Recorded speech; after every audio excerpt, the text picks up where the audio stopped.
Elaine Shugart here, APS at Perfect Swing Academy. You're going to be listening to Daniel R. Shugart. He is the only master in the whole world of golf with his down under net. He is completely different from the whole golf world.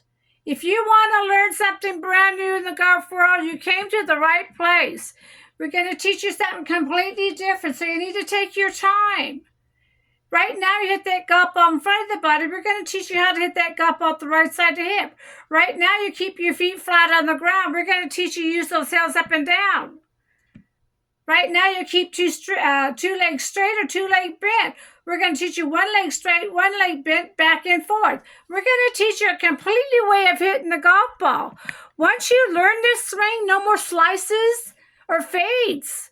You're hitting straight down the fairway.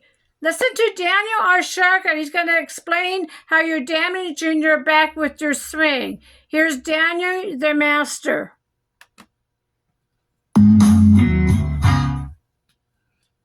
This lesson will begin to teach you what the various body parts of what I call the lower lever assembly, do in the golf swing. In order to understand the lower lever assembly, I'm going to take a few seconds to explain it. Your feet, which at the ankle have kind of a ball joint so they can move around.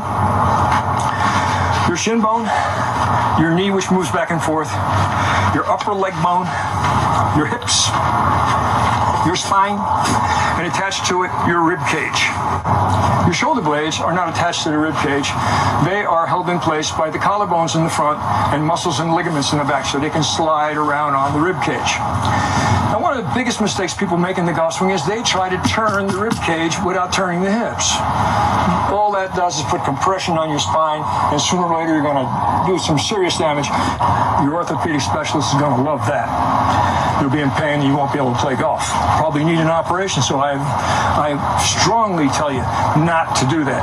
If you've ever had somebody tell you to lock your legs like they're in cement and turn the top half of the golf swing, that person didn't know anything about kinesiology. He didn't know how the body worked. He gave up a lot of levers doing that. Although it can feel powerful, it is not. So, I want you to see the body a little differently for a moment. If I had no legs and no arms, I would then have a head attached to what I would like to call a sack of cement. A sack of cement is your trunk. It contains everything we need to live.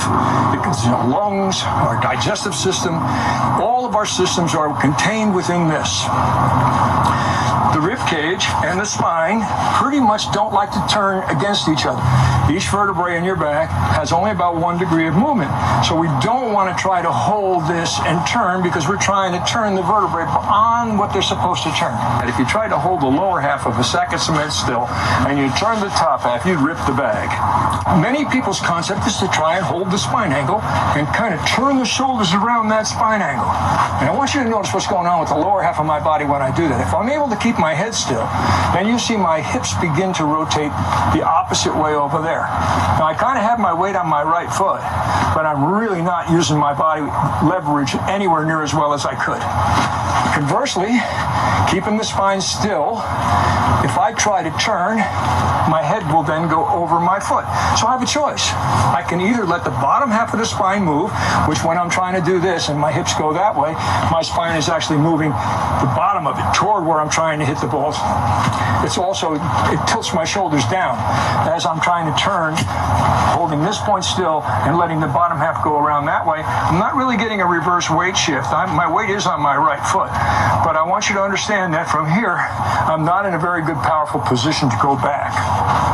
My spine is leaning the wrong way, and my shoulder, which should be down, is now up. Which means that as I get the club in here, I'm going to have to raise my arm from the shoulder sockets in order to get it up.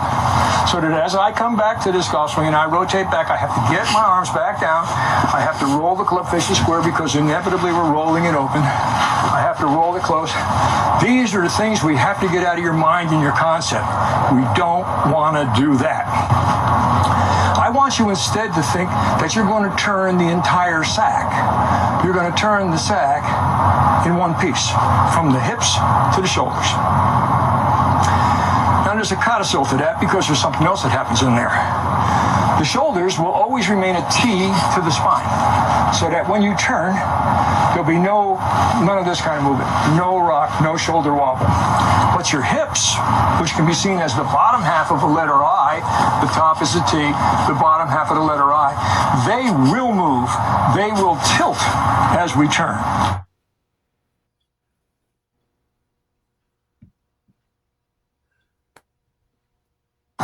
If you shift your weight into your right leg, the whole sack then can turn as the left side of the body turns between the spine and the ball. It operates very much like we have a pair of dividers. You can see this as like a pair of angle dividers or a compass. If the pin of the compass is here, then I can turn the pencil to make an arc over here. And if I had a pencil here where my hip is, it would make an arc out. Now, from this position, I'm on the right leg. Now, if I turn on the right leg, I'm going to begin to make this arc back. That's not a good thing in this golf swing. In this golf swing, I want to instead step to the other leg, so that now this became the pin. And now the right side turns in. So I'm like a pair of dividers where I'm turning to the right and the left side goes out, then the left side goes back into the pinhole and the right side goes out. So my pivot looks something like